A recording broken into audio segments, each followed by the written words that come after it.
یہ بات ہے 1 جنوری 1923 کی، جب علامہ محمد اقبال کو سر کا خطاب ملا۔ خطاب ملنے پر ان کے مداحین اور دوست احباب چونک اٹھے کہ یا الہی یہ کیا ماجرا ہے۔ ناظرین، اس کی وجہ یہ تھی کہ حکومت برطانیہ عام طور پر وفاداری کے صلے میں مخصوص اعزازات اور خطابات دیا کرتی تھی، اور اقبال کے بارے میں دنیا جانتی تھی کہ وہ ایک درویش صفت انسان ہے۔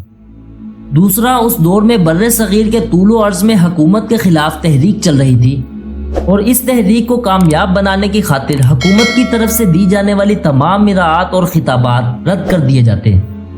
ان حالات کے پیش نظر لوگ تصور بھی نہیں کر سکتے تھے کہ علامہ اقبال خطاب یافتہ ہو سکتے ہیں۔ مولانا غلام بیگ صاحب اقبال کو خطاب ملنے پر لکھتے ہیں کہ میں اس اللہ کے کلندر کو خوب جانتا ہوں، مگر یہ بھی جانتا ہوں کہ شیطان اپنے داؤ پیچ سب پر چلاتا ہے، اس لیے ضروری سمجھا کہ مبارکباد کے ساتھ ساتھ آپ کو یہ بھی یاد دلاؤں کہ اسلامی دنیا آپ سے کیا کیا توقعات رکھتی ہے۔ ان کے خط کے جواب میں اقبال نے لکھا کہ میں آپ کو اس اعزاز کی اطلاع خود دیتا، مگر جس دنیا کے میں اور آپ رہنے والے ہیں، اس دنیا کے واقعات احساسات سے فروتر ہیں۔ سینکڑوں خطوط موصول ہوئے ہیں اور ہو رہے ہیں، اور مجھے تعجب تو اس بات کا ہے کہ لوگ ان چیزوں کو گراں قدر کیوں سمجھتے ہیں۔ باقی رہا وہ خطرہ جس کا آپ کے دل کو احساس ہوا ہے، سو قسم ہے اس بزرگ و برتر کی جس کے قبضے میں میری جان اور آبرو ہے، اور قسم ہے اس خدائے ذوالجلال کی جس کی وجہ سے مجھ کو ایمان نصیب ہوا اور میں مسلمان کہلایا۔ دنیا کی کوئی طاقت مجھے حق کہنے سے باز نہیں رکھ سکتی۔ انشاءاللہ اقبال کا دل مومنانہ نہیں، لیکن اقبال کا دل مومن ہے۔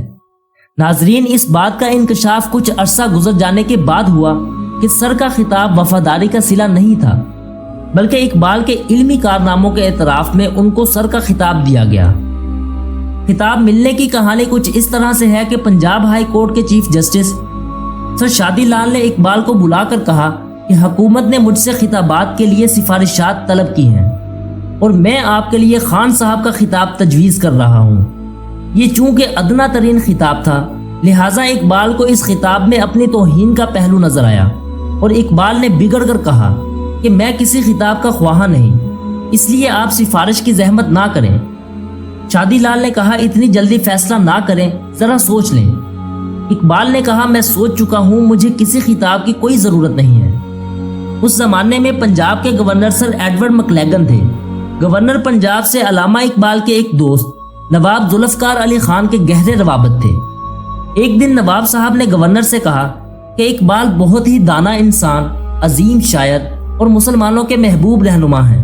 اس پر گورنر نے کہا اچھا، پھر ہم ان کو خان بہادر کا خطاب دلائیں گے۔ نواب صاحب نے کہا یہ خطاب تو ان کی شایان شان نہیں ہے۔ پھر گورنر بولے کہ ان کو شمس العلماء کا خطاب کیسا رہے گا؟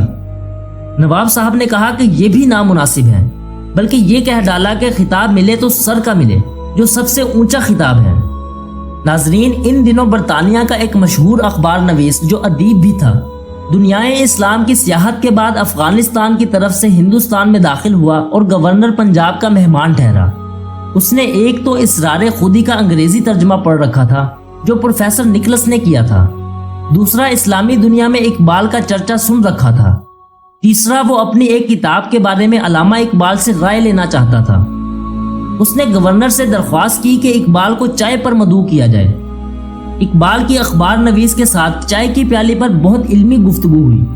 جب علامہ رخصت ہونے لگے تو گورنر نے کہا مجھے بہت افسوس ہے کہ حکومت نے آپ کی ادبی خدمات کا اعتراف کرنے میں سستی برتی ہے۔ میں اس وقت خطابات کی سفارش کر رہا ہوں اور میری خواہش ہے کہ آپ کے لیے سر کے خطاب کی سفارش کی جائے۔ تو دوستو، یہ تھی ہماری آج کی ویڈیو اچھی لگی ہو تو چینل سبسکرائب کریں اور ویڈیو کو لائک کر کے اپنے دوستوں کے ساتھ بھی شیئر کریں۔ کمنٹ سیکشن میں اپنی قیمتی رائے کا اظہار ضرور کیجیے گا۔